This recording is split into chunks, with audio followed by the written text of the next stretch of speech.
રામપરમાં Valji master હતા, મારી હરખાના હશે ને ખબર હશે. તો ચોથું ને પાંચમું એક વર્ષનું પૂરું કર્યું. એમ આપણે જીવન કાઢવાના છે. જીવન કપાસે ક્યારે કે આપણી અંદર ખાલી સ્વીકાર ભાવ આવવાનો. આખા બે ગ્લાસ ભાવ આવે એટલે હું ગરીબ છું. આપણે ધ્યાન ક્યાં, આપણી સાધના કહીએ એ લાગ આવવાની ઈ સાધના રહી ને, ભગવાનની તો સાધના રહી નહીં. તો આપણી અંદર સ્વીકાર ભાવ આવવો જોઈએ અને એકદમ ભાઈબંધીની જેમ રહેવાનું છે. તો અઘરું તપશ્ચર્યા જાય. આપણને શું કીધું કે સવારમાં દીવાબત્તી કરી દીધી ઘરમાં, અમારા જેવા ઓફિસમાં ગયા કે કારખાને ગયા દીવાબત્તી કરી દીધી, પતી ગયું. એ પતતું નથી, એ તો છે જ નહીં. એ તો બાલ મંદિરે સમજી લો. આ જે અત્યારે આપણે જે કરી રહ્યા એ નફટ બાલ મંદિર. સાધનાના પ્રકાર આપણે કહીએ, આપણે જે સાધકો જે અહીંયા મહત્વની વાત છે. જૈન લોકો પ્રતિક્રમણ કરે. આ દાદા ભગવાને બહુ સરસ રતામાં ગયા તો ઉમકની લેખા જોખા ચાલુ હશે. હવે ક્યાં જશો? અને તમે વિચારો કે કરોડોની સંપત્તિ આપણે ભેગી કરી હોય રામપરમાં કે વિસનગરમાં કે અમરેલીમાં, અને પછી બિહારમાં જન્મ આવે, યુપીમાં આવે, અમેરિકા આવે, ક્યાં આવશે કે નહીં ખબર? એ તો ખબર જ નથી ને. એ તો એમ કે મનુષ્યમાં જ આવે. આપણે જંગીલાલ આ જે ઉચ્ચ પ્રકારના સાધકો હોય, આપણે એ નક્કી કરવાનું છે કે મનુષ્યમાં જ આવેલો એવું કે રહ્યા. તો આપણે એ આવેલો માનવાનું નથી. આપણે માની તો દરવાજો બંધ થઈ ગયો. હા, આપણે શોધવાનું છે. એ શોધાય કઈ રીતે? તો મને જે લાગ્યું એક મેં હઠયોગ કર્યો અને સાથે સાથે જ્ઞાન યોગ. હઠયોગ એટલે શું?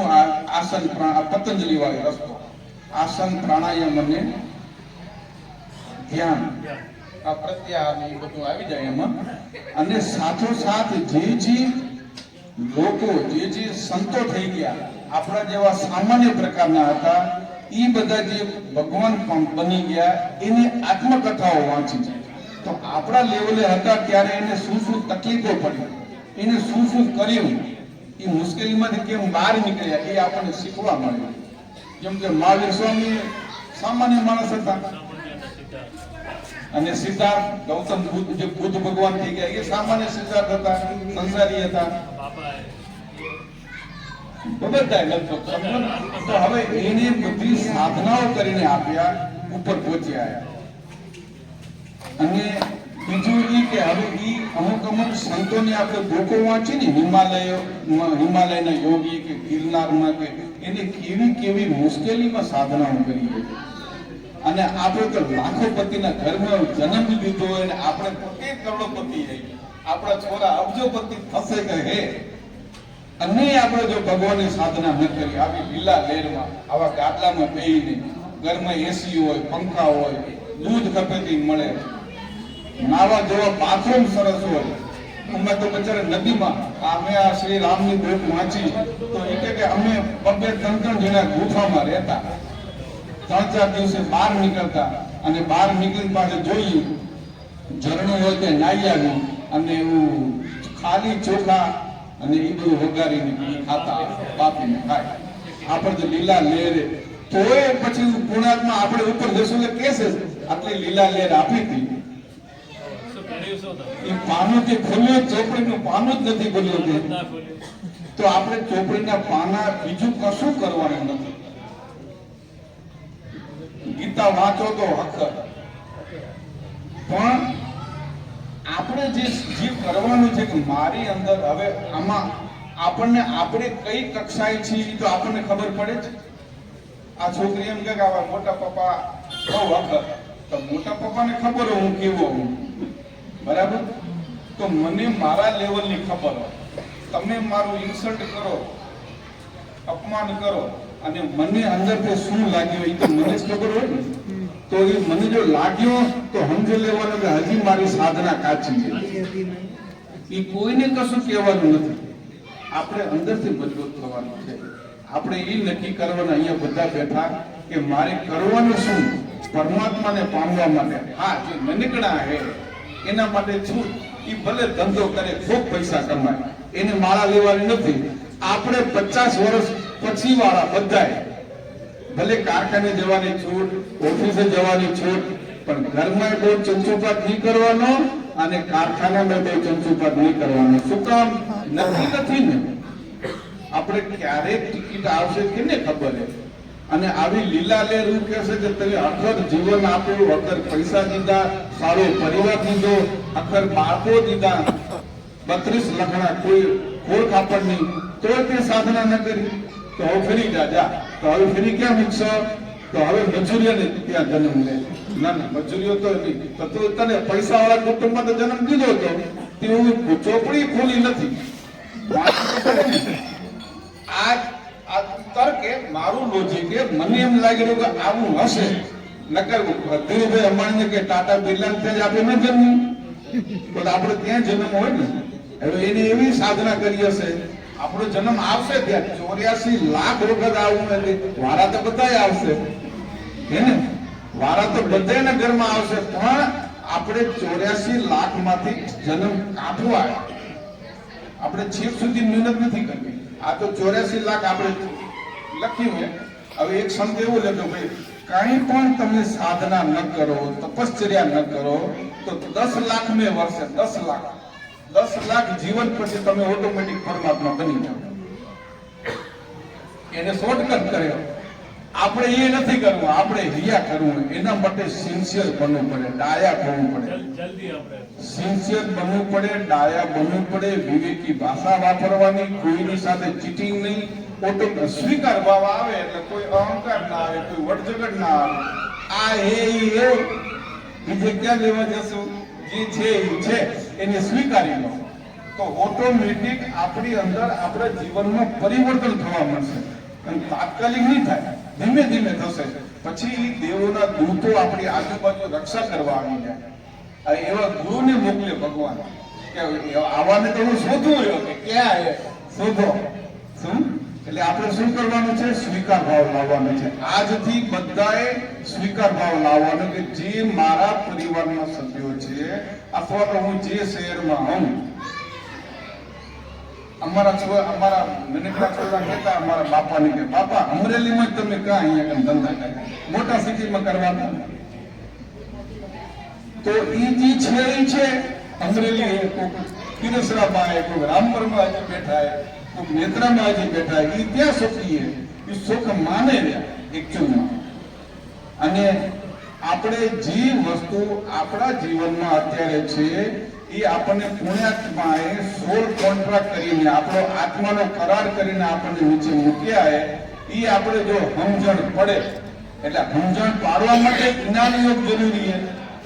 એટલે જ્ઞાનની ચોપડી વાંચવાની, સાથોસાથ મેડિટેશન કરવાનું. આપણને એમ કે મેડિટેશન એટલે શું? આમ આંખો બંધ કરીને બેસવાનું. તો ભગવાન ક્યાંય આપણા સંતો મહંતો કે વેદ ઉપનિષદમાં લખ્યું કે તારી અંદર જ છે. તો હવે બહાર જોશું તો નહીં મળે, અંદર જ જોવું પડશે ને. એટલે અંદર દ્રષ્ટિ આપણે કેળવવી પડે. એના માટે મેડિટેશન. હવે કહો,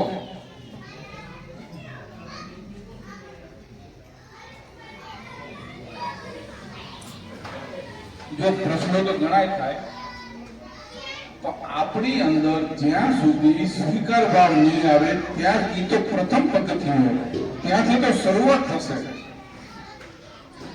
અને એ અઘરું, એ એક બે દીમાં નહીં થાય. આપણા પરિવારના સભ્યો, નજીકના સભ્યોને સ્વીકારવાના, એ જ સાધના. એમાં આપણે ચૂકશું, આપણી કસોટીઓ થશે. આપણે એમ માની લે કે ચલો હવે આવતા ભાવમાં તો મારે આનો પાર લાવો છે, એક જ ભાવમાં પાર લાવે એ આ ભાવમાં આપણે નક્કી કર્યું ને. આ ભાવમાં તો નક્કી કરે કે ભાઈ મારે 1 કે 2 જન્મ પછી પાર જ લાવી દેવો હોય. તો આ જન્મમાં આપણે નક્કી કર્યો તો એ એકદમ પાકું કરવાનું છે. અને એમાં કસોટીઓ આવશે, પરિવારના સભ્યો જ પરીક્ષામાં લેશે. તો આપણે ચલો એમાં 35% માર્ક આવે, ધીમે ધીમે 50% આવે, ધીમે ધીમે 60 માર્ક આવે, એમ લેતા લેતા આગળ જવાનું છે. અને સ્વીકાર ભાવ હશે તો એ પરમ પદને આપણી અંદર પેદા કરી જ શકીશું, એ નક્કી જ વાત. બાકી કથાઓ સાંભળવાથી કે એવું કશું થવાનું નથી. પગપાળા જાઓ કે એ બધી કસરત લે પણ આ એક સિસ્ટમ છે આપણી અંદર વિવેક જગાવો, બીજું કઈ નહીં. હું વિવેક ક્યારે જાગે? સ્વીકાર ભાવ આવે તો જે છે એ છે એ સ્વીકાર ભાવ આપણે પેદા બધા કરીએ, અંદરનો અંદર આપણે જીવનમાં પ્રેમ ભાવ લાવીએ, પરિવારમાં એકદમ શાંતિથી રહીએ અને ધીમે ધીમે આપણી અંદર પરમાત્મા પ્રાણી અવસ્થા પેદા થાય એવી ભગવાનને આપણે પ્રાર્થના કરીએ. સદગુરુદેવ કી જય. હવે આજે વક્તા છે એમનો પરિચય હું આપી દઉં. લગભગ તો બધા જાણતા જ હશે, પણ એવા ઘણા છે કે પહેલી વખત આવા જમાઈ હશે કે પેલા આગળ હાજરીઓ ઓછી હશે, એમને કદાચ ખ્યાલ નહીં હોય. પણ અમારા માવજી બાપા પરિવાર અને રતનબા ના ભાઈ એટલે અમારા વચન મામા છે. મોટા મામા જીવરાજ મામા, આ પરસોત્તમ મામા અને નાના મામા નરસિંહ મામા પણ અહીં હાજર છે.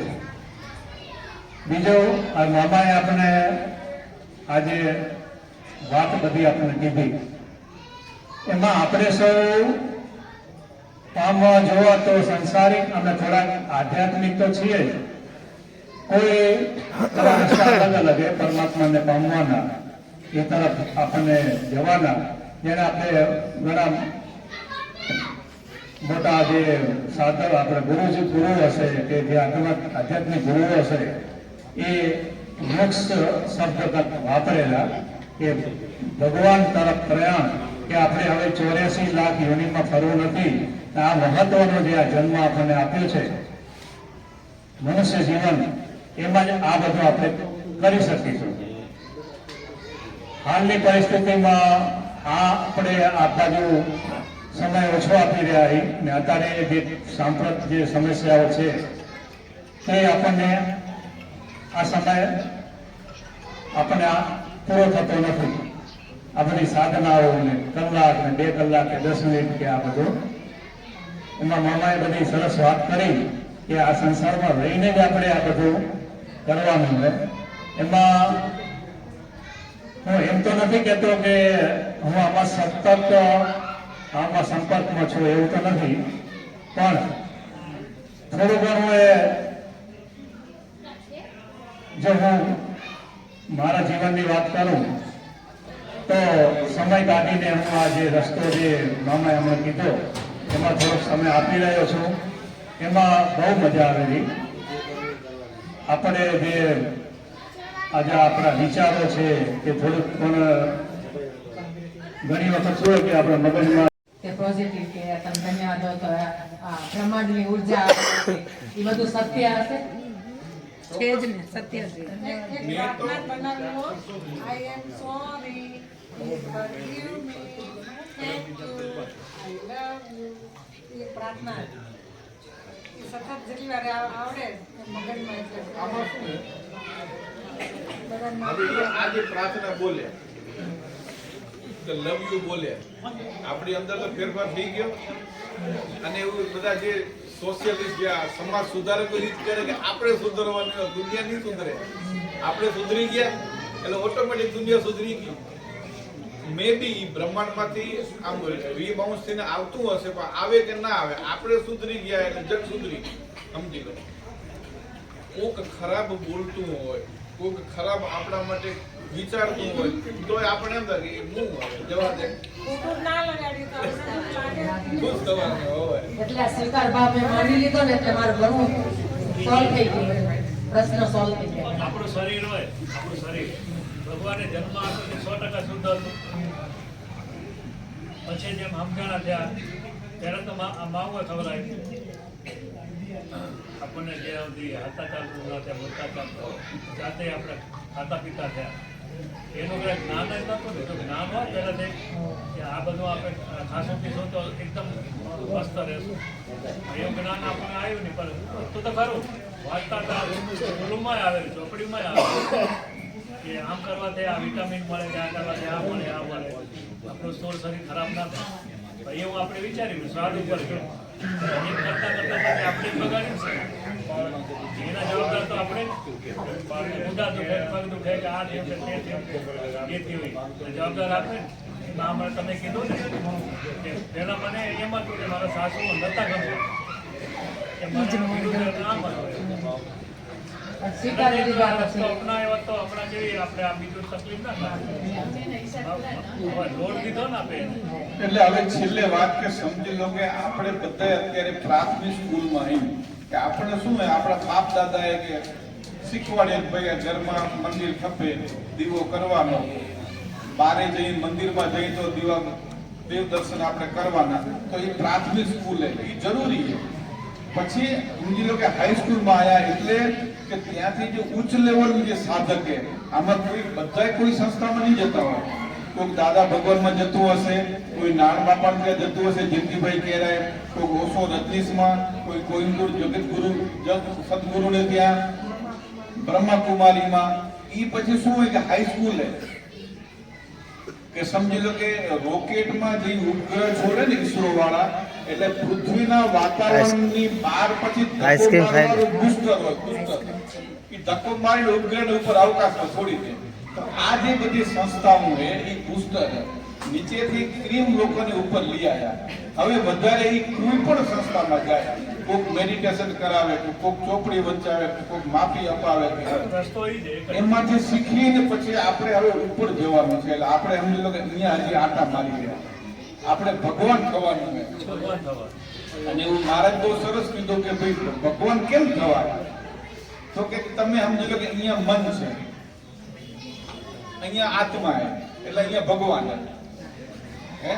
તો તમે 5% આ બધા ગુણો આપણી અંદર વિવેક આવે, સ્વીકાર ભાવ આવે, ક્ષમા ભાવ આવે, કોઈની હારે ખોટું મોઢું ના બગાડીએ, શાંતિથી કામ કરીએ, તો 5%, 10%, 15% એમ મનથી આપણે આત્મા બાજુ જતા જઈએ. 20% ગયા તો 20% ભગવાન થયા, 80% હજી મન નહીં. 80% મન નહીં એટલે કોઈ કહે તો ખોટું લાગે, પણ 20% ઓછું થઈ ગયું. હા, છોડવાની 50% સુધી આપણે સાધનામાં, 50% સુધી આપણે આત્મા સુધી પહોંચ્યા, તો ઓછું ખોટું ઓછું લાગે. સંસારમાં એટલે ક્યાંક આપણે ક્યાંક થાય, પણ 100% જ્યારે આત્મિક સ્તરમાં પહોંચી જશું ત્યારે પછી આપણે અહીંયા હસવું હોય ને માણસોની વચ્ચે, આપણે ક્યાંક બીજે હશું કે એ આપણે ચોથા પાંચમા બ્રહ્માંડમાં બેઠા હશું કે મારા તમારા જેવા જે અત્યારે સાધના કરતા છે એ વખતે એને આપણે ગાઈડ કરવા આવશું. પરમાત્મા મોકલશે કે ભાઈ તું મને ગાઈડ કરી આપ. એટલે આપણી સાધનાથી આપણે મનથી થોડા દૂર જવાનું છે. ખરાબ તો મનને જ લાગે ને, આત્માને તો લાગતું જ નથી. આ મન જે ગમા અણગમા મનના જે અપમાન, સાલ ઓઢાડો મામાને તો મામો ખુશ, અને એમ કહે કે મામો બોલે અત્યારે આમ અભરો હોય તો મામો ખરાબ. મામાને અંદર ખરાબ લાગે, એ કોને લાગે? મનને. જો અંદર મન જ ના હોય, સાધનાથી જ થાય. અથવા તો વાંચન છે, જ્ઞાન યોગ અને આપણે હઠ યોગ, એટલે ધ્યાન યોગ અને જ્ઞાન યોગ બે સાથે લેવાનું. હઠ યોગમાં સમજી લો કે આ યોગાસન અને પ્રાણાયામ, અને જ્ઞાન યોગમાં સામાન્ય ફાલતુ વાંચવાનું જ નહીં, ગીતા વાંચવી પડે, સારા સારા બુક વાંચો. અને હું તો કહું આવા સંતોના અનુભવો વાંચો, એ કેમ સાધનાના માર્ગે આગળ વધ્યા. કેમ આમ આગળ વધી ગયા. જે આ મહાપુરુષો થયા ને એને શું સંકટ પડ્યા એ બધા એ આપણે એમાંથી સોલ્યુશન મળે છે.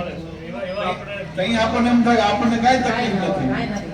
આપણે તો લીલા લે તો અને બીજો અંદરથી જે આપણે સવાલ ઉઠતા હોય ને એ ઘણા વાંચનમાંથી પણ અમને આપણે મળી જાય સોલ્યુશન એના. બરાબર. અને ક્યારેક જે હું વાંચન કરતી હોઉં, કાંઈક વાંચન કરીને કંઈક મગજનો પછી એક અમુક શબ્દ એવો ફિટ થઈ જાય તો કે લાવને હું આને સાચું કરીને અનુભવું, તો અનુભવું તો એ બધું વર્તનમાં આવી જાય પછી. તો એ શું હે આપણે હાઈસ્કૂલમાં હી એટલે થોડુંક હાયર લેવલનો અંદર વિચાર આવ્યો, અને આપણે આમ આપણા પરિવારમાં ને સમાજમાં ને જગતમાં જોતા હોય અમુક લોકો બસ દીવાબત્તી કરે ને પછી જેમ તેમ બોલે ને ઝઘડ્યા રાખે ને એને એમ એ દીવાબત્તી કરી 11નો ઉપવાસ કર્યો કે શનિવારનો ઉપવાસ કર્યો એટલે બધું પતી ગયું, એમ નથી. એના આ તો સ્ટેપ બાય સ્ટેપ. પછી આવી સંસ્થાઓમાં જઈએ એટલે ઉચ્ચ લેવલના ગુરુઓ આપણને શીખવાડે કે તારે બ્રહ્માંડમાં હવે તને આમ કૂદકો મરાવશું, પણ તારે તરવાનું છે પછી અવકાશમાં. અને બીજું આમાં જે હમણાં આખી ઓર જે એને જાપ કે સાત એ બધું કર્યું ને એ કર્મફળની આશા એ કરી કર્મફળ એમ તો એ કાંઈક મેળવવા માટે મેં નામ જપ કર્યા પણ પછી મને અંદરથી એમ થઈ ગયું કે આ શું કામ નામ જપ કર પણ નામ જપ કરે તો ઉપર તો ખબર જ છે કે તને શું મેળવવું એટલે ઓટોમેટિક છૂટશે પછી. પછી મારે અંદરથી જ જવાબ આવ્યો મારે હવે આશા નથી રાખી એમને પ્રભુનું નામ લેવું સ્મરણ કરવું પણ આટલા દિવસ સુધી મેં કર્મફળની આશા જ કરી હતું અને આ સામાન્ય માણસનો આ જ હોય ને, આપણે ઈ જ કરીએ ને, પણ ઈ શું હોય, આપણે કર્મ ફળ ખપેલું એટલે હવે એની અપેક્ષા ના હોય, આપણે તૃપ્ત થઈ ગયા હોય તો પછી ઉચ્ચ લેવલ શું હોય કે જે અમૂલ્ય વસ્તુ હોય ઈ. હમણાં હવે અમારે જે મને તકલીફ થઈ તો પહેલા તો મને એમ તો પ્રાર્થના કરું ભગવાન મને એકવાર તો સારું કરી દે મને સારું કરી દે પછી વળી એક મગનમાં એવું ફીટ્યું હવે હું બીજા ઉપર આશા રાખતી હતી કે મને આ દવા લઈ દે દવાખાને લઈ જાય તો સારું થાય પણ પછી મને એ અંદરથી જવાબ આવ્યો કે કર્મ તો તારે જ કરવું હોય બીજા પર આશા ના રાખ હવે તને તારે આ પેરાલિસિસ છે તો કસરત કર ઊભી થઈને હાલવા માંડ આથી પછી બધું મેં મારી જાતે કરવા માંડી કાલે એમ થતું એ હાલે મારે ભેગા તો હું જવું હાલવા પણ પછી આ સવાલ મારા મનમાં એમને આવતો કર્મ તો તારે જ કરવું પડશે હવે મગજમાં મને એમને ઘૂમ્યા કરે હવે કે હવે જવું તો મને એકલી કે જતા હું જવા દે એટલે આવા સવાલ મને અંદરથી આવતા જાય અને એને હું વર્તનમાં લેતી આવું એટલે મને સારું પણ મળે ના, બરાબર છે. આપણે જાતે જ કરવું પડે. કોઈ સાથે તો કોઈ આવતું જ નથી તે. એટલે હમણાં લાલો પિક્ચરની જ હું વાત કરું લાલા પિક્ચર જોયું તો એનામાં એમ જ હતું કે લાલાને કહેરા ભગવાન કે કર્મ તો તારે જ કરવું પડશે સાથ હું આપીશ પણ કર્મ તો તારે જ કરવું પડશે દરવાજો તારે જ તોડવો પડશે. કર્મ જોવો. હું તને બતાવું હથોડી પડી ગઈ, કોષ પડી ગઈ. એટલે આ વાક્ય મને એટલું બધું ફિટ થઈ ગયું પિક્ચર જોયા પછી અમે બે જોઈ આવી ચાલો હા બતાવ્યું દરવાજો તોડ આ બધું પડ્યું છે કરવું તો તને જ પડે. હા. સાથ હું આપીશ પણ કરવું તો તને પડશે ખરી જાવ બધું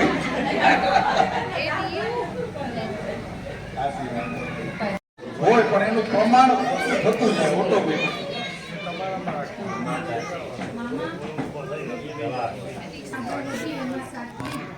તમે જેટલું વાંચ્યું કે જે આગળ વધ્યા એનામાં તમારું કંઈક અનુભવ તમે કહો કે શું વાંચ્યું કે શું તમારું એટલે શું સાત્વિક ભોજન સાત્વિક ભોજનનો મહિમા શું આગળ એમ સાત્વિક- જ્ઞાનમાં આગળ વધવા માટે સાત્વિક ભોજન તો જ્ઞાન માર્ગ એટલે શું છે કે દરેકને જે અનુકૂળ આવે એ ખાલી માત્ર ને માત્ર જ્ઞાન માર્ગથી આગળ વધાય પણ સાત્વિક ભોજન તો દરેક માર્ગમાં જરૂરી છે.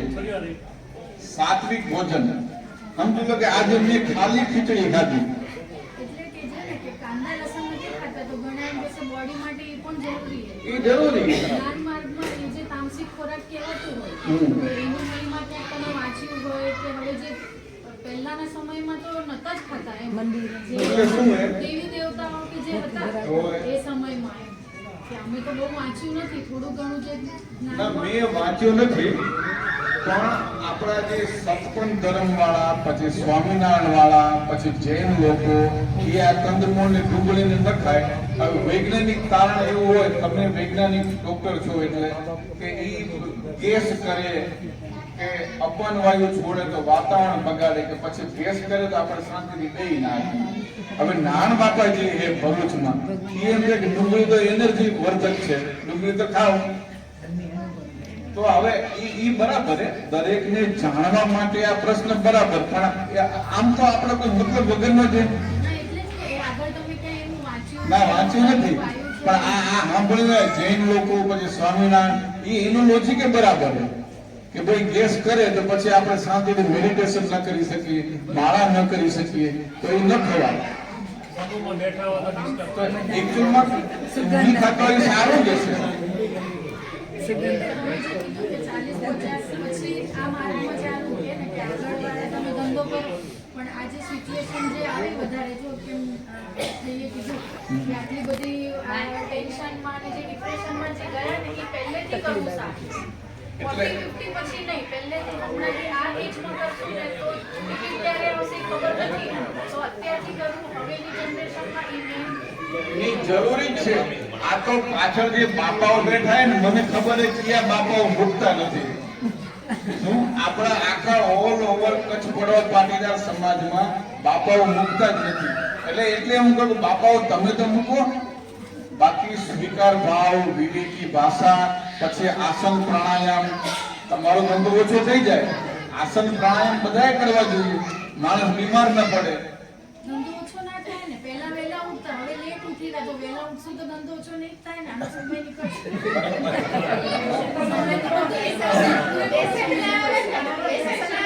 પેશન્ટ નહીં આવે.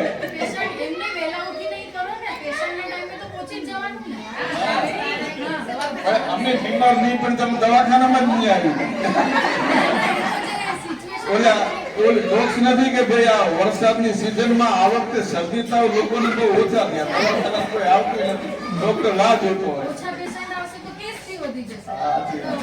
છે તો બધું સાચું ને. પણ એ જરૂરી છે. નાના તમારે જેને ભૂખ છે ને એને તો સારા જે આધ્યાત્મિક પુસ્તકો વાંચવા જોઈએ અને આસન પ્રાણાયામ તો જરૂર કરવું જોઈએ. ખાલી 25 થી 30 મિનિટ થાય. આપણે ચલો 8-10 કલાક ઊંઘીએ, એ સિવાય જાગૃત અવસ્થામાં હોઈએ એમાં 25-30 મિનિટ તો કાઢવી જ. ન અનુકૂળ આવતી હોય ન થાય, પણ તાલિબાનની જેવું ન થતું. તાલિબાન લોકો નહીં કે ભાઈ જે ઇસ્લામને નથી માનતા એ કાફર, એને ખતમ કરી નાખે, એવું નહીં કે અમને તો ખાઈ જ નહીં, હવે આપણે બધું હાલે. અમારા ઘરમાં બહારથી સ્વિગી કે ઝોમેટો થી આવે એ અમે ખાઈ લઈએ અને ડેઈલી રૂટીનમાં ખાલી રાત્રે ખીચડી, એમાં રોટલી ના ખપે ને કાંઈ ના ખપે, ખાલી ખીચડી. હવે અહીંયા સુધી છે ને એ તો અહીંયા સુધી એ હવે ક્યારેક વળી મંગાવે ફાસ્ટ ફૂડ તો ખાઈ લઈએ, બાકી ખીચડી થી જ પેટ ભરવાનું. એટલે પૂછ્યું કે પોતાનો અનુભવ કે જ્યારે ખાતા હતા ત્યારે એના મૂક્યા પછીનો અનુભવ વધારે સારો મેડિટેશન. અચ્છા, તો હું તો ડુંગળી ખાઉં છું. એ હોય તો એ પ્રયોગ કરવા જેવો ને, જિંદગી તો લાંબી પડી, બે પાંચ દિને ન ખાઈ આપણને ખબર પડે ને. એટલે તામસિક જરૂરી છે યાર, બધા અનુભવ કરવા જોઈએ. એમાં કોઈ જે કનેક્શન 10 મિનિટમાં લાગે તો તમારે 2 મિનિટમાં લાગે. વાહ સરસ. હા એટલો અનુભવ. ના જરૂરી છે યાર. બંધ કરી દઈએ. હવે શાકભાજીમાં શું હોય, શાકભાજી તો ઘરે બને જંગલ, એમાં ચલો આપણું અલગ કરાવી તો વળી પાછું કે આ બાપા વળી નમ ઊભું કરી. ડુંગળી ન ખવાય. આપણે જે માથે ડુંગળી જે ખાઈ રહ્યા બંધ કરી દે. સારી બોડી માટે ચલો ડુંગળી સારી, પણ આપણી આત્મા પાસે એટલો પાવર હશે તો આપણે ડીલ કરી શકશું ને. નહીં થાય ચોક્કસ. ના જ ખાઈને આપણને અગર જલ્દી એટલું લાગતું હશે તો આપણે ના ખાઈ તો આપણે પોતાની ડીલ કરશું જ. હા ઓટોમેટિક સેલ્ફ હિલિંગ થાય.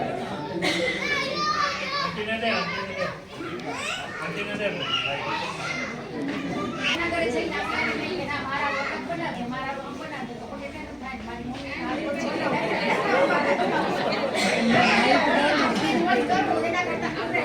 તાલિબાન જેવું નહીં કરવાનું, અમને આ ના જ હાલે.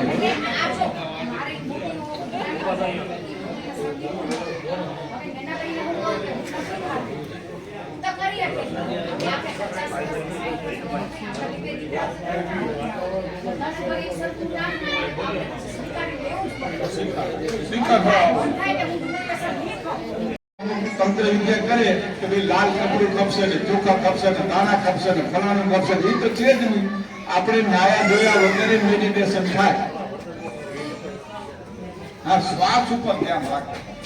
મોટામાં મોટી વસ્તુ જો એમ થાય કે ભાઈ બેહી અને વિચારો આવ્યા રાખે તો શ્વાસ જાયરો બહાર નીકળે, જાયરો બહાર નીકળે. શ્વાસનો આવાગમન ઉપર ધ્યાન રાખો, ઓટોમેટિક વિચારો કપાઈ જશે. બાપા જે શ્વાસનું તમે કહો છો ને, પ્રાણ ઈ જ આપણો ગુરુ. બાપા તમે જે શ્વાસનું કહો છો ને એ જ આત્મા બનવાનું થયું ને. આત્મા બનો તમે. હું બ્રહ્માકુમારી ઓમ શાંતિમાં જોઉં છું.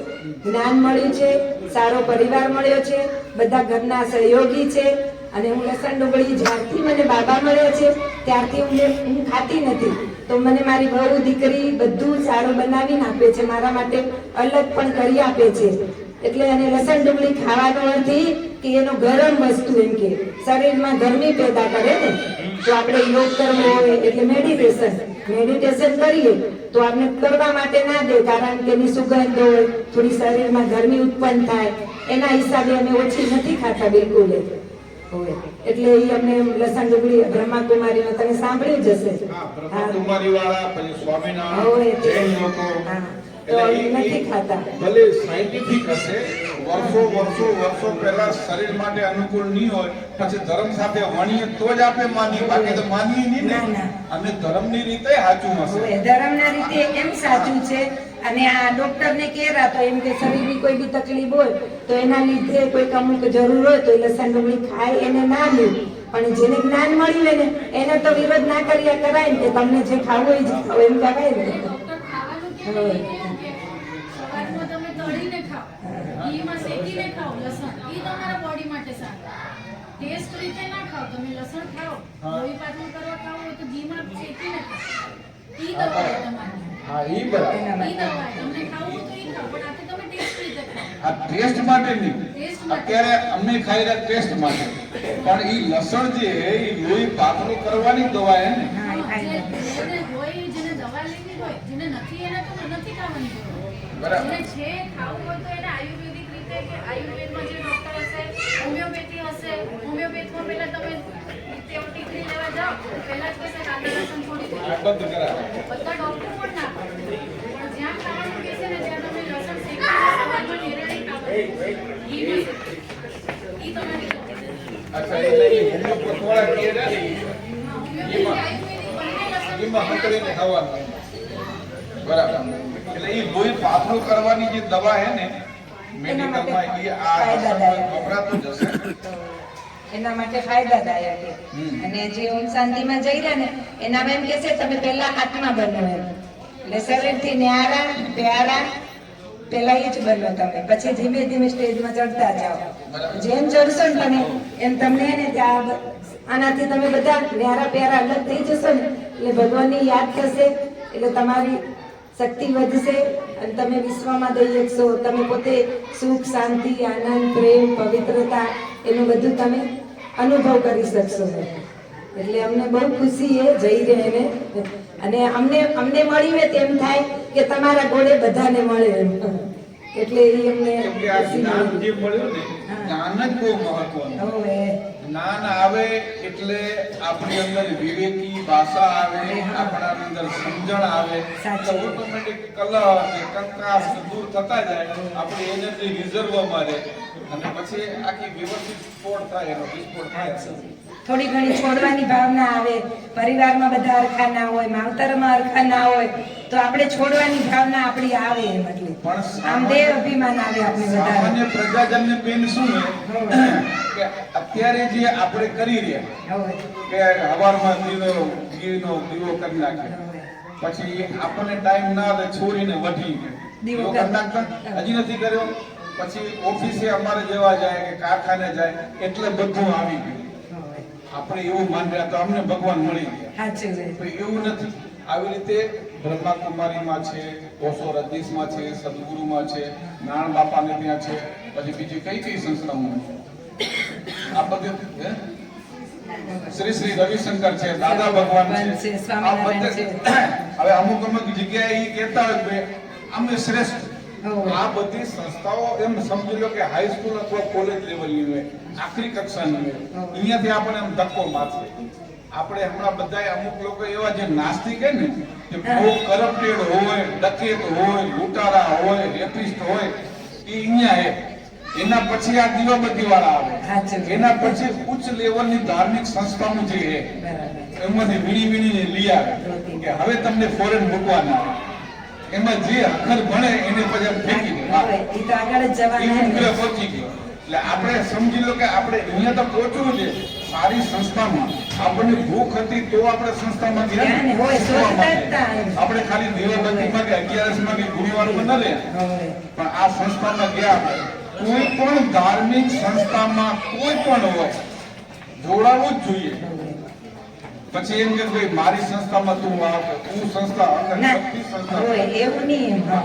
આપણને જોવા તો પૈસા દેવાના, આપણે એમાં હકારાત્મક વસ્તુ લેવાની, જે સારી વસ્તુ છે એ લેવાની. તો શું થાય કે આપણું લેવલ ઊંચું આવે. બાપા બરાબર. ભક્તિ ફેરીને ભાવ ફેરીને ખૂબ સરસ. હા. મામા જે કીધું ને બ્રહ્માકુમારીમાં એ જ છે, મનુષ્ય અવતાર જે આત્માનો પરમાત્માના બાળક તો આત્મા જે આપણે થઈ એને આપણા બાળક તો મનુષ્ય અવતાર જ છે, તો પછી આપણે પાછો અવતાર તો ઈ જ લેવાનો. ધાર્મિક અવતાર હા. કરવા ઈ સાચું. એટલે કે છે ને મનુષ્યને મનુષ્યનો જ અવતાર મળેલો, પણ આપને આપણા કર્મ અનુસાર મળેલો એમ. ત્યારે બ્રહ્માકુમારીમાં એ જ છે સમજાવવાનું મેં કે આપણો આપતો જન્મ મનુષ્ય અવતાર જ છે. એટલે અગાઉ જુદા કરવા એટલે આવું જ આવવાનું આ જ અવતારમાં આવે. આમાં જ આવે. મનુષ્યમાં જ આવે.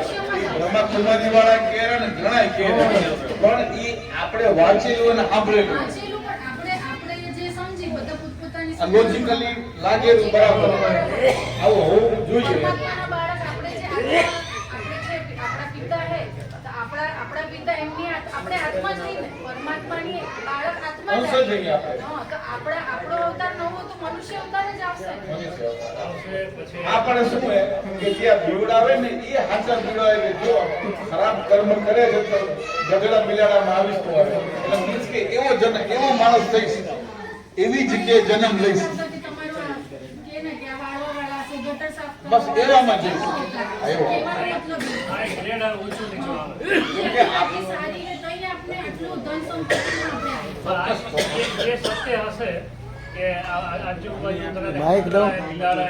પશુએ પક્ષીએ માઇક દઉં. જીવજંતુએ હાથે જે બધા આપણા જીવમાં જોઈ રહ્યા એમાં આપણે આત્મા તો જોઈ ને કે એ જીવ તો છે જ. દઉં તો માઇક. એ આપણામાં જીવે ને એટલામાં જ જીવે. ઉત્ક્રાંતિ કરી આત્મા ડેવલપ થતી જાય ને એટલે મેન વસ્તુ શું હે પછી મનુષ્યમાં જ રહે એવું હશે. એટલે હજારો લાખો વર્ષ પહેલા જ્યારે ઉપરથી આત્મા નીચે આવી એ પહેલા મિનરલ કિંગડમમાં રહી, એટલે પર્વતોમાં ને ડુંગરોમાં રહી હજારો વર્ષ. આપણે પર્વતોના ડુંગરોમાં હતા, પછી ત્યાંથી આપણે ડેવલપ થયા અને પછી પ્લાન્ટ કિંગડમમાં એટલે વૃક્ષોમાં આવ્યા. એટલે થોડોક જીવનો આપણને ચાલુ છે. જગદીશચંદ્ર બોઝ જેવા ચાલુ છે. સાયન્ટિસ્ટોએ શોધ્યું કે આમાં જીવ છે. એમાંથી આપણે પ્રગતિ કરતા કરતા પછી એનિમલ અને જળચરમાં આવ્યા. હવે જળચરમાં આવ્યા ત્યારે આપણે સભ્ય માણસો થઈ ગયા, નોંધ રાખતા થયા. જળચરમાં પહેલા શેમાં આવ્યા? માછલીમાં આવ્યા. માછલીમાં આવ્યા એના પછી કાચબામાં આવ્યા, પછી વારામાં આવ્યા એટલે ભૂંડ થયા. એટલે આપણે એને અવતાર ગણ્યા. આપણા જે માંસ લેવું કે જ્યારે આત્મા માછલીમાં આવી તો પેલી માછલી એટલે મચ્છા કચ્છા વારા, પછી વામન નૃસિંહ પરશુ. ના ખબર એવી તમે રીતે પાસ એ કરો. વખતે માછલીમાં પહેલા ખાલી પાણીમાં જ આપણે આત્મા રહ્યો, પછી કાચબો થયો એટલે થોડીક પ્રગતિ કરી એટલે પાણીમાં રહે અને બારે રહે. એટલે આપણે આત્માએ લાખો વર્ષ પછી પ્રગતિ કરી. બોલો તો લાખો વિડીયો વર્ષ ઉતારો. એમાં રહ્યા હશું. આ ડાર્વિનનો ઉત્ક્રાંતિ વિડીયો વાદે ઉતારો. આ જ કહેલો ને કે માણસો પ્રગતિ કરતા તમે બોલો, વિડીયો ઉતારો. કાચબામાંથી પછી શેમાં આવ્યા? ભૂંડળામાં આવ્યા, પછી પાણીમાં બહાર નીકળો કાદવમાં રહે ને બારે રહે. પછી નૃસિંહ થયો તો થોડોક મનુષ્ય થયો, થોડોક પુરુષ થયો પ્રહલાદ વખતમાં નૃસિંહ અવતાર. પછી વામન અવતાર પૂર્ણ પુરુષ થયો પણ બટકો થયો. એના પછી પરશુ થયા, આખો માણસ પણ મગજ એવું હતું કે બસ માર કૂટક ફરસી લઈને જ દોડે આખા દુનિયામાં, ક્ષત્રિયોને ખતમ કરી નાખે. એના પછી કૃષ્ણ રામ, અને એ કૃષ્ણ કે રામ એને યુદ્ધ તો કર્યા જ બંને ભગવાનોએ. છેલ્લે 9મો અવતાર સમજી લો કે 9મો ને બુદ્ધ અવતાર, એને કરુણાનો સંદેશો દીધો, એકદમ શાંતિથી બેસી ગયા કે આ જ હોય.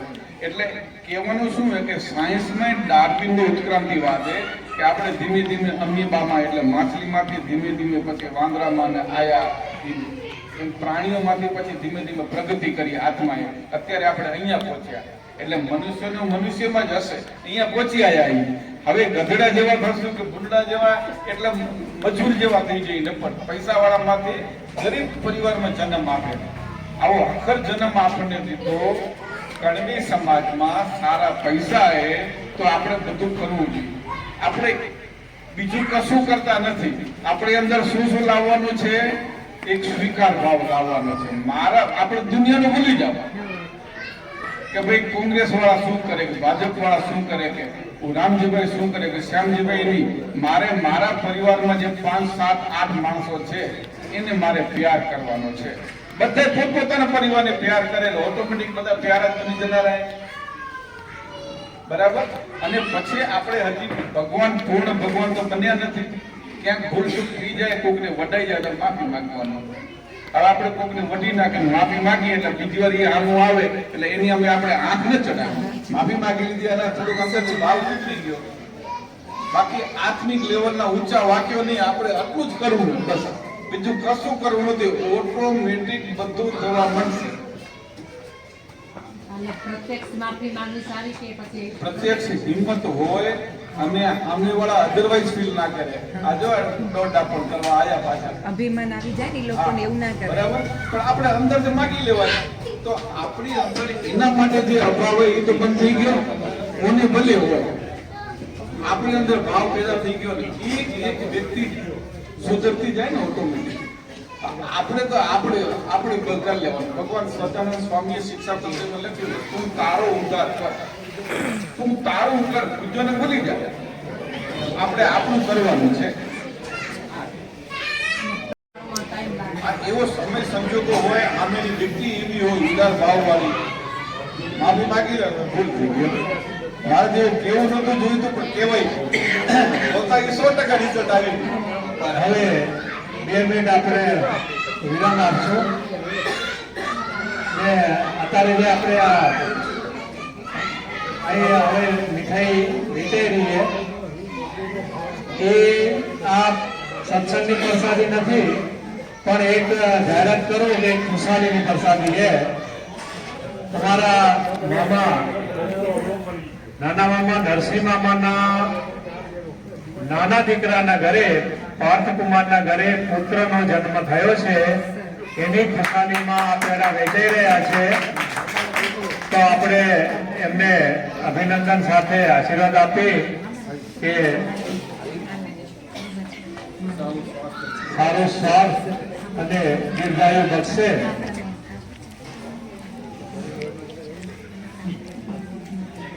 જેવા માણસ મળ્યા એને પિકઅપ કર્યો. અમે 1983 શાસ્ત્રી અમારા અહીં નાનજીભાઈ આપણે સ્વાધ્યાય ભાવખેરીમાં જોડાયા હતા. આ ભાઈ પણ એમાં રસ લેતા, અમદાવાદ ભેગા આવતા. શંકરીજી નાનજી બાપા ઉખેડાવાળા બધા ગ્રુપમાં ભાવખેરી કરવા જતા. હવે ભાવખેરી કરવા જતા એટલે ઘણા તમને એમ થશે કે આ ભાઈ હોશિયારી, ભાષણ દર ઠોકેરી, એનામાં તો કઈ હઈ નહીં, કારણ કે એનામાં અજ્ઞાનતા જે ભગવાનને મેળવવા કે જે પોતાને સુધારવા દોડી રહ્યો હોય. હવે અમે આ ભાઈ શબ્દ કીધા કે અમે તમને સારું વર્તન બોલીએ, શીખવાડીએ, તો અમે તમને શીખવાડતા નથી. મારો અંદર આત્મા એમ કહ્યો કે હું પાકો જવરો, કે હું કાલ ભૂલ ના કરું. હું લેસન કરવા જઈ રહ્યો છું તમારી પાસે. હું તમને લેસન કરાવવા નથી આવ્યા ભાઈ, એનો પાઠ પાકો કરવા આવ્યા. એટલે આવા જ્ઞાનો જેટલા તમે જો 4 માણસો બેસે જ્ઞાનની વાતો કરે તો સવારમાં 12 વાગે કે 1 વાગે ને સારા જ્ઞાનવાળા માણસો ભેગા થઈ ગયા તો સમય ઓછો પડે. ત્યારે કહેવું પડે કે હવે ભાઈ 12 વાગ્યા. આ ધર્મનો માર્ગના ઊંડાણમાં જેટલા જશો ને તમે એટલો ખજાનો પડ્યો હોય. આપણે કીધું પ્રકૃતિ, જો પ્રકૃતિના એક માણસ તમને શીખવાડેલો. પ્રકૃતિમાં તમે જોજો કાગડો, કબૂતર, કૂતરા, મોર, તમે એક માણસ જોજો કે આમના કને શું શીખવાનું હોય. અલ્યા નાચતા મોરલા કહી દો, અમે નાચવાની તારી સંગ આવીશું. એટલે શું કે હું મોર જેવો બનું, કે જીવનમાં હું હસતો ખેલતો ડાન્સ કરતો જ રહું. એટલે ઘણી વખત આવું હોય. અરે સાંભળ યુવાન, વાત ધરજે તું દાન, તારા ધરના મૂર્ખા સભાતા નથી, તારા લોચનિયા લાલ કેમ ખાતા. તારા ઉરની અંદર તું જે હોય સમાવી દે, બહાર ના કાઢ, ક્રોધ કેવું તે બહાર કાઢીશ નહીં, અંદર સમાવી દે અને તારા આગળ લોચને લાલ કર કે હું કોણ, ભગવાનની તાકાતથી વાત કરે હું કોણ, હું ઈશ્વર. એટલે આપણામાં તાકાત હોવી કપે. બાપરો વિચારું નહીં બનવાનું. સિંહને કોઈ ગર્જના કરો, બોલ, ઉભો થઈ જશે કે આ ભાઈમાં દમ છે. આંખ મિલાવો, વાત કરો. કેમ છો? મજામાં? તમે નથી બોલ્યા, મારો ભગવાન તમને બોલાવેલો એટલે તમે પણ એવા બનો, બળવાન બનો, તાકાતવાન બનો. કોઈ તમારા સામે એ વચ્ચે છે કે ભાઈ કાકી શીખે. કોઈ માણસ સાથે બેસો એટલું યાદ રાખજો કે ભગવાને મનુષ્ય પાસે બે પોઝિટિવ એક નેગેટિવ. હવે માણસ જોડે તમે બેસો ને તો તમને એમ ખબર પડશે કે આ બેન પાસે શું ગુણે, આ બેન પાસે શું તાકાત પડેલી છે. એને ખબર નથી કે આ બેન પાસે આ તાકાત છે, મને ખબર નથી કે મારા પાસે શું તાકાત છે. હમલો માણસ માર્ગ કરશે. ઘણી વખત અમે જઈએ કે માણસો પાસે ગુણ પડેલા હે. મારા મોટા ભાઈને પૂછીએ અમે યુવા કેન્દ્રમાં જઈએ ને એટલે કે માણસો પાસે શું ગુણ પડેલા હોય આપણને ખબર પડે. બધા સવાલ કરે કે સાંભળો કે માણસો પાસે શું ગુણ હોય, કે કોઈના પાસે હસવાની કળા હોય. બધા કળા અલગ અલગ હોય. તમે જોજો કે કોઈ માણસનું હાસ્ય હોય મસ્ત હોય, સરસ રીતે હશે, એ કળા થઈ ગઈ. તમને પસંદ આવે તો એ હસવાની કળા પસંદ કરી લેવાની. પછી બીજા કને જજો શું હોય તો કોઈને ગીત ગાવાની કળા હોય કે બેન ગીત મસ્ત ગાતા હોય તો એ કેમ ગાય રહ્યા, કેવા અવાજી ગાય રહ્યા શીખો. ઘરે નાતા નાતા કે રોટલા કરતા કરતા પણ શીખો. કારણ કે એ જોઈએ તો અભિમાન આવજો કે બેનને આવડે મને કેમ ના આવડે. કે જો અભિમાન હોય તો શીખી જવાય. પછી બીજું કીધું બીજો શું ગુણ હોય કે બીજા પાસે સુંદર રસોઈ કરવાની કળા હોય. બધાને સ્વાદ અલગ અલગ હોય. કોઈને ના આવડતું હોય તો નિરાશ નહીં થવાનું, શીખવું હોય તો શું કરવાનું, કરતા હોય રોટલી તો રસોઈ પર જોડે ઉભું રહેવાનું. આ નંખાણું આ નંખાણું ટાઈમ ટેબલ પ્રમાણે બધું હોય, તમને પણ આવડી જાય. કળા બની ગઈ, સરસ હોય. બીજી કળા કઈ આવે કે તમે જોજો માણસની ખેડવાની કળા હોય. ચાલ મસ્ત રીતે ચાલતો હતો, બધાની ચાલ અલગ અલગ હોય ને. જતા આવતા ખબર પડી જાય. આ ખુરશી ખેંચી લો ભાઈ, ચહેરો ના જોવું ને, ખુરશી આમ ખેંચી લે. પાછળથી આપણે જોઈએ ખબર પડે કે મણી બેન ગયા, આ જ્યોતિ બેન ગયા, આર્યા બેન ગયા. પાછળ પીઠ ઉપર જેમ ચાલવાની ખબર પડે કે આ માણસ આ જાય છે ને. ઈ કોણ કે જેનામાં જાણવાની જિજ્ઞાસા હોય ઈ કરી શક્યા. ઘણા માણસ કે મને આ બેન મળ્યા હતા, આ ભાઈ મળ્યા હતા તો ખાલી એક જ નજરમાં જોઈ, નીચે નજર કરો, એક જ નજરથી માથાથી ઉપર જોઈ લેવાનું. કેવા ચપ્પલ પહેર્યા હતા, કેવો ડ્રેસ હતો, કેવો ચાંદલો કર્યો હતો, કેવો આ કર્યો હતો. એટલે માણસની અલગ અલગ ક્ષમતા જોવાની હોય, પિકઅપ કરવાની હોય. જાઓ બધા માણસો પાસે અલગ અલગ તાકાતો કરીએ. માણસો પાસે જાઓ, એના જોડે અડધો કલાક બેસો અને એના પાસે શું પડેલી તાકાતને ઉપાડી લો.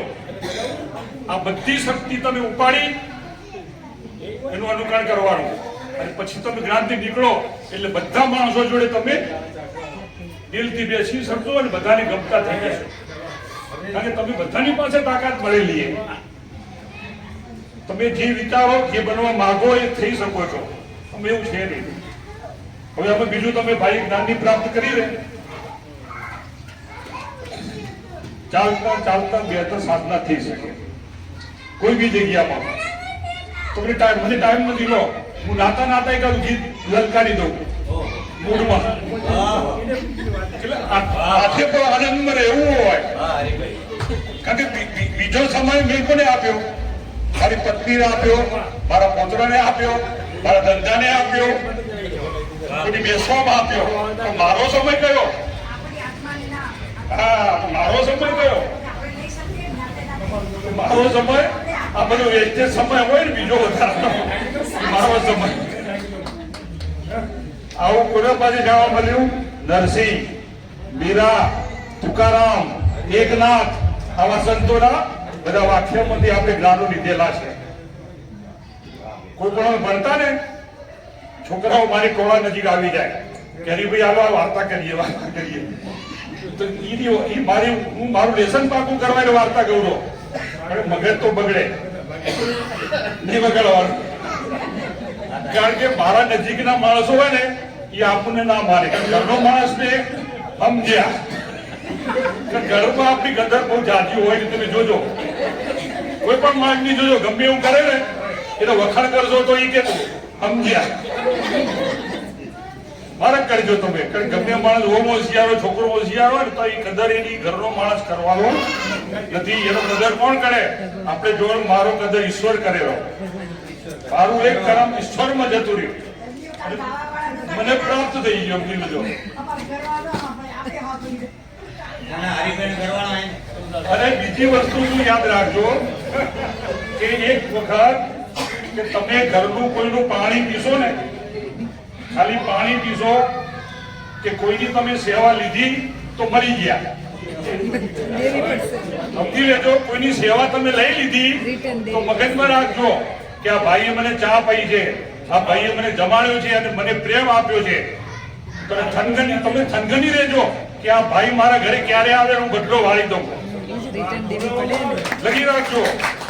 અને તમે એને જો સેવા લીધી સાહેબ, એના ઘરે જમી આયા અને તમને સેવા આપતા જ રહ્યા તો તમે તમારું કર્મ એને આપી રહ્યા છો. તમારું જે કર્મ ભેગું કર્યું હોય ને અને એ ભાઈનું કર્મ તમે આપી દીધું. મને સેવા આપી, મને અંદરથી હાસ થઈ ગયો કે આ બેન કેટલા બધા સારા, ભાઈ કેટલા બધા સારા. તો એ મારો જે વાઇબ્રેટ નીકળ્યો એ વાઇબ્રેટ સીધો એના પર જતો રહ્યો. આ ધર્મની તાકાત છે સાહેબ. એટલે મગજમાં એક શબ્દ મગજમાં રાખજો. આપણે એમ કે મફતી મળ્યું ખાઈ લઈએ આ લઈએ પણ નહીં. આ ગીતાનો સંદેશ છે મફતનું લઈશ નહીં, આ મારતો જા કામ કરતો જા. ગીતા ઉપાડેલી છે, કૃષ્ણ ભગવાને બધું કહી દીધેલું છે. એના અલગ અલગ અવતારમાં સંતો આવતા ગયા, સ્વામિનારાયણ હું આયા, બધી જ વિચારો એમાંથી લીધેલા છે. અસ્તુ જય વધારે બોલાયો પરિવાર બેઠો છે એટલે આપણે વળી પાછું લેસન થોડું તાજું રહી ગયું. અને કદી પણ આપણે પાપ ના કરીએ, કોઈનું દિલ ના દુભાવીએ, ધ્યાન રાખો. તમે નહીં માનો મારે ખોટું બોલાઈ ગયું હોય સાહેબ તો રાત્રે મને એ માણસનો ચહેરો દેખાય અને હું બંધન કરું કે આ ભાઈને મારે જેમ બોલાઈ ગયું, ગમે તે થઈ ગયું પણ એને એક વાર ચહેરો મારા નજરમાં આવે અને મેં આખા દિવસમાં સારું કર્યું હોય ને, માણસને હસાયો હોય, ખુશ કર્યો હોય તો એ પણ ચહેરો આવે, મને આનંદ થાય કે આજે કામ સારું થઈ ગયું. આપણું પૈસાની તિજોરી ભરાઈ ગઈ, દિલની તિજોરી ભરાણી તો ભરાય. અને બીજી વસ્તુ શું થશે, ભક્તિ જે વધતી જશે ને, તમે આ માલ પડ્યો છે, આ માલ વેચાતો નથી. તમે અંદરથી રુદન કરશો ને, તમે અંદરથી જે રુદન કરશો ને એનું કસ્ટમર આવી જશે તમારા પાસે. કઈ માણસ તમારે કઈ પહોંચી આવશે. પૈસા બાકી અને તમે 2-3 દિવસ યાદ કરશો પૈસા સારો આવવા ના આવ્યો તો સાહેબ ત્રીજે દિવસે આ અંતરનો મગજ પહોંચી ગયો ના પાય અને જેમ તેમ થઈને પૈસા દેવા આવશે તમારા ઘરે. આટલી બધી શક્તિની તાકાત પડેલી છે સાહેબ, શબ્દની તાકાત. દરેક શબ્દના વાઇબ્રેશન હોય, જેવા આપણે આપી એવા આપણને ફરી ફરીને આપણા કને આવે પાછા ને એની અસર થતી હોય. જ્ઞાન મળ્યું, જાણવા એક વસ્તુ મળી. કઈ ખબર?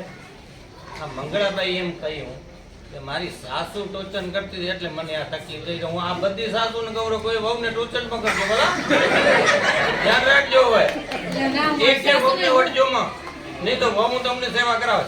મામા હું મારા સાસુને દોષી નથી ગણતી. ના ના દોષી કડકતા હતા ને તમારે, આપણે બહુ શબ્દ એટલે મેં સ્વીકાર્યા નહોતા. મેં સ્વીકાર્યા નહોતું ને, આમાં બિચારી સ્વીકારતી ને હોય ને. હા વાવ આવું જો કડક જને એમ કહેશે તકલીફ જશે. સાસુને માતા માની અને વહુને દીકરી માની તો આ શબ્દ ક્યાંથી પ્રશ્ન જ આવે. એટલે કોઈ વડજોમાં આવું વહુ ને કદી વડે નહીં, ધ્યાન રાખજો. લખવો થશે. વહુ વડી લે તો વાંધો નહીં.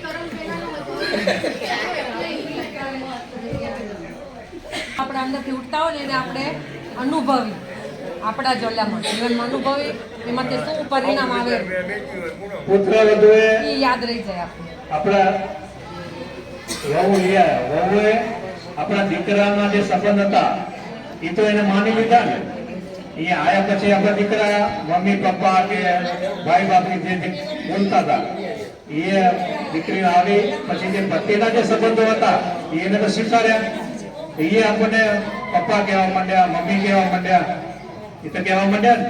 તો આપણે પણ એ રીતે જેમાં દીકરો હોય, આપણો એ દીકરો હોય એ આપણને મમ્મી પપ્પા તરીકે બોલાવે તો એ જે પુત્ર વધુ હોય આપણી એ મમ્મી પપ્પા જ બોલાવે ને.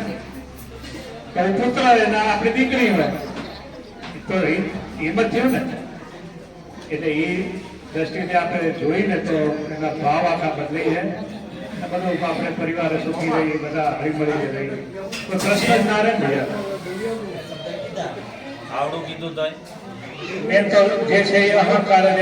તમારા ભાઈને કહો હું સાસુ, હું કરું, કહું એમ થાય, હું વહુ, મારા લોકો મને માને, હું આટલું બધું કરું તો લોકો મને માને છે.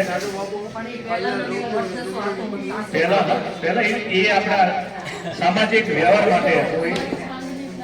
અને જાણવા મળ્યું ને કે સાસુએ મને આટલી બધી તકલીફ દીધી પણ હું આજે સાસુ બની હું તો મારી વહુને ના દઉં ને તકલીફ. એ અનુભવ થયો ને.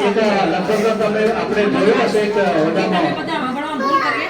મારી સાસુએ મને કાંઈ તકલીફ દીધી નથી એક પણ એના અમુક વેણે મેં અસ્વીકાર કર્યો હોય. સ્વીકારી લીધું એટલે મને અલગ પરિણામ મળ્યું હોય. પણ મારી સાસુએ મને તકલીફ નથી દીધી એટલે એવો કોઈ ભાવ મનમાં ન રાખતો. सांप्रत समस्या में एक आखी कथा है कि एक परिवार હતો. પરિવારમાં દીકરો ઉંમરલાયક થયો પછી એને લગ્ન કર્યા, બહુ પોતી ભણાવ્યો હોય ને પછી દીકરી ઘરે આવેલી પછી થોડા દિવસ બધું એને સમજ્યું ને પછી એમ કે બધું આમ હળી મળીને રહેતી હતી. પછી થોડા દિવસ પછી જે સાસુ હોય ને થોડા અક્કડ હતા અને વિચારો થોડા ઓછા મળતા હતા સાસુઓ બધા. એમાં પછી અંતર વધતું ગયું બે વચ્ચે. થોડા અણબનાવ બનવા માંડ્યા અંતર વધતું ગયું. પછી આને પછી હોર રહે નહીં હોવું તે પછી કરવું શું હોય એને પછી થોડા દિવસ પછી એનો થેલીને જે કપડા હતા એ હેરીને પછી માવતરે જતી. માવતરે ત્યાં ગઈ ને પછી ત્યાં એને મમ્મીને કહેરી કે મમ્મી કે હું મને ત્યાં ફાવતું નથી, હું ત્યાં રહીશ નહીં, કે મારા સાસુ આવવાને તેવાને. એટલે એની મમ્મી થોડી સમજુ હતી એ કરતા એ વાત સમજી ગઈ. એને પછી બીજી સમજાવવાની કોશિશ ન કરી. થોડા દિવસ ત્યાં રાખી ત્યાં રહેતી હતી. એની વાતચીત બધી સાંભળી કે ત્યાં શું તકલીફ શું હોય ને છતાં તો જોડે આમ કળી ગયા કે ના અને બધું શાંતિ ત્યાંનું સમાધાન શોધવું પડશે. પછી એને કરતા કે બેટા હવે 15-20 થઈ ગયા ઓલા પછી રાત જોતા છે તારે જવું પડશે. ના મમ્મી હું તો જઈશ જ નહીં, મને કઈ સાસુ ગમતી જ નથી, નહીં સાસુને મારે નહીં મજા આવે, હું પણ નહીં જોઉં. તે ઓલે પછી એની મમ્મી કહે તો આનો રસ્તો શું, આપણે કેમ આનું નહીં કરશું, સમાધાન કરશું. તઈ ઓલા એને આ ભાવ કેરી દીકરી કહેલી કે એ એને આપણે કાંટો કાઢી નાખી તો એનો આપણે કાંટો કાઢી નાખી કે હા એ બરોબર એ રીતે કરીએ. તઈ મમ્મી હોશિયાર હતી, બજારમાં ગઈ ક્યાંક દુકાનેથી આયુર્વેદિક દવા લઈ આવી, તંદુરસ્ત થઈ બધી લઈ આવીને પછી અહીંયા આવીને દીકરીને દીધું કે લે આ ડબ્બી રાખ ને આમાં હે ને તારી સાસુ હોય ને 2-3 મહિના પછી ખતમ થોડું એને દઈશ ને એટલે પછી ધીમે ધીમે એ કમજોર થઈ જશે ને પછી ખરી પડશે. આ કે ના એક ઝાટકા દઈ દઈ દો, થોડું વધારે લઈ દો, ના તો ખબર પડી જશે ને કે આને આવું કર્યું કે આપણે થોડું રોજ દેવાનું જમવાનું ને દહીં એમાં થોડું દેવાનું તો પછી ખરી પડશે. એ પછી કે સારું એવું કરીએ, ભલે 2-3 મહિના લાગે, પણ એક શરત એ તારે એ રીતે ત્યાં જઈને પછી વર્તન તારું બદલી દેવાનું. એને સાસુ તારા હે ને, પણ એને મમ્મી તું મને જેમ પ્રેમ કરવાની ને, જે મને રાખવાડીને બોલાવો ચાલો હવે જેમાં આપણી આત્મીયતા એ રીતે તારે સાસુ જોડે વર્તન કરવાનું. એના જરૂર પડે કંઈ ક્યાંક માથું દબાવવાનું, હાથ પગ દબાવવાના, એને જે સારું લાગે ને એવું તારે વર્તન કરવાનું. સારું 3 મહિના છે ને મારે એટલા જ કરવાના, 3 મહિના પછી તો હું એકલી જાઉં, પછી તો વાંધો નથી. એમ કરીને પછી આ માની જાયરી, પછી સાસરે જાયરી કે પછી રોજનો જે ક્રમ હતો એ ચાલુ થાયેલું. પછી આનું વર્તન થોડું બદલી દેવું એના વિશે.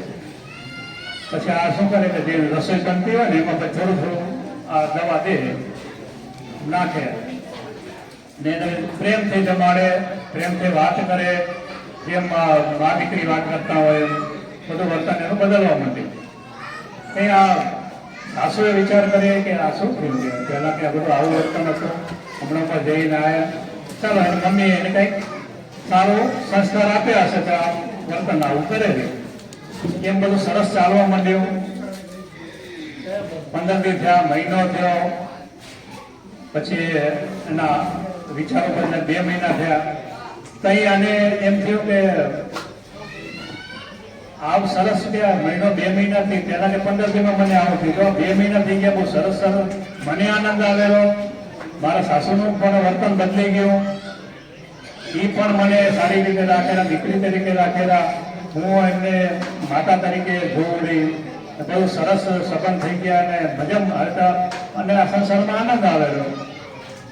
તઈ એને પછી થોડું ચમકાવેલું, બીક લાગી કે આ 2 મહિના થઈ ગયા, મહિનો રહ્યો, અમને શરીર ખરાબ થતું હશે ને હમણાં મારા મહિના પછી તો આ સાસુજી મરી જશે. તઈ પછી તરત જ એ કદાચ દોડતી પાછી એને પિયર જાય રહી, એને મમ્મીને મળેલી. મમ્મીને મળીને પછી એમ કહે કે મમ્મી કે આ મને રાસ્તો આવો કે સુધારાય કે મારા તો કેવા સરસ સાસુ હોય, મને તારાથી વિશેષ રાખેલા ને મને તો કેટલો પ્રેમ કરેલો, દીકરી તરીકે રાખેલા ને મારે સાસુ મારે વંચાવા નથી એમ. મને એને હવે એમ કરીને તો એવો રસ્તો બતાવો કે એ પાછા સરસ થઈ જાય ને થોડું એનું જીવન જીવે.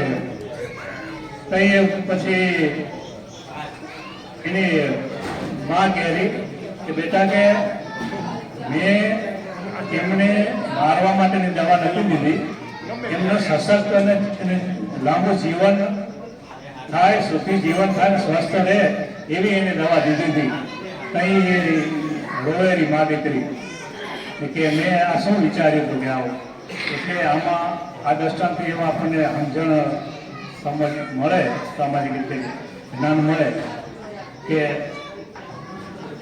સાસુ દીકરીને વહુને દીકરી તરીકે જોવાય અને દીકરી સાસુને મા તરીકે જો જોવાય, પ્રેમથી રહે તો સારો સંસાર ચાલે. આપણી હાજરીમાં આપણને એમ લાગે કે કોઈ ખોટું કામ કરે છે તો આપણો સામાજિક નજરિયો હોય, આપણું ઈ લેવલ હોય, સામાજિક નેતા હોઈએ અને વ્યવહારિક પણ આપણામાં હોય તો આપણે એનો વિરોધ કરવો જોઈએ. પણ જે એકદમ આધ્યાત્મિક લેવલમાં, અપર લેવલમાં હોય ને પછી એ એક વખત સજેશન કરે પણ ન માને તો છોડી દે, રસ્તો બદલી નાખે. સામાજિક નેતાઓ એનો પૂર્ણ રીતે વિરોધ કરે અને કરવો જ જોઈએ, કેમ કે એનું લેવલ છે, એની ફરજ છે. પણ જે ધાર્મિક માણસ હોય એ સજેશન કરે પણ પછી એ એની ગતિ ના રોકે, એનો રસ્તો બદલી નાખે જો ન માને તો. આમાં એક પ્રશ્ન આવ્યો તો એટલે પૂછી જવાબ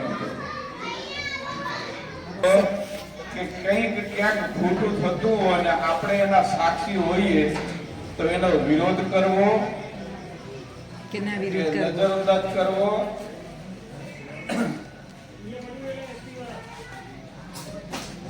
સ્વીકારી લેવું એમ. હવે આપણે જો સામાજિક રીતે હોઈએ અને પૂર્ણ રીતે વ્યવહારિક હોઈએ, આમાં વ્યવહારિક પણ અને ધાર્મિક પણ અલગ બાબત છે. જ્યારે ઈ લેવલના હોય એને વ્યવહારિક માણસો ખોટા નથી, કેમ કે શંકરાચાર્ય કીધું કે બ્રહ્મ સત્ય જગત મિથ્યા. હવે આ બેન છે કે આ ઘનશ્યામ છે એ ખોટું કેમ માનો? તો છો જ ને, જગત મિથ્યા થોડી છે. આપણા માટે જગત મિથ્યા નથી, પણ એ જે લેવલના જે સંતો હોય એના માટે તો જગત મિથ્યા છે. કોણ માં, કોણ બાપ, કોણ માણસ, કોણ મિલકત, એના માટે બ્રહ્મ જ સત્ય છે. આપણે એ લેવલમાં નથી એટલે જગત સત્ય આપણને લાગે. તો આમાં એવું છે કે ભાઈ આપણી હાજરીમાં ખોટું કામ થતું હોય તો નજરઅંદાજ કરવો કે વિરોધ કરવો કે સ્વીકારી લેવો, તો એ પોતપોતાના લેવલની વાત છે. આમાં કોઈ એવું એનો આદર્શ સ્ટેટમેન્ટ કે આવો જવાબ ના હોય. જે સામાજિક નેતા હોય એ વિરોધ કરે છે અને ધાર્મિક સંતો હોય એ એને સજેશન કરે કે બેટા તો ખોટું કરો, પછી એની વાય ન પડી જાય, એની એનર્જી ન બગાડે, એના રસ્તે જતા.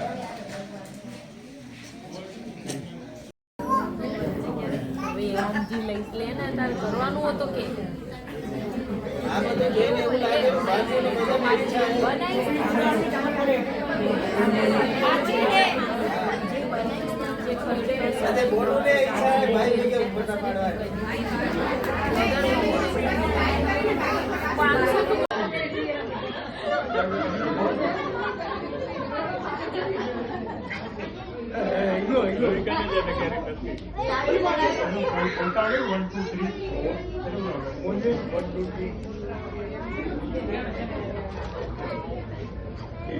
ક્યાંકીનો એક ફોન આવેલો આમાં ફોન આવે પણ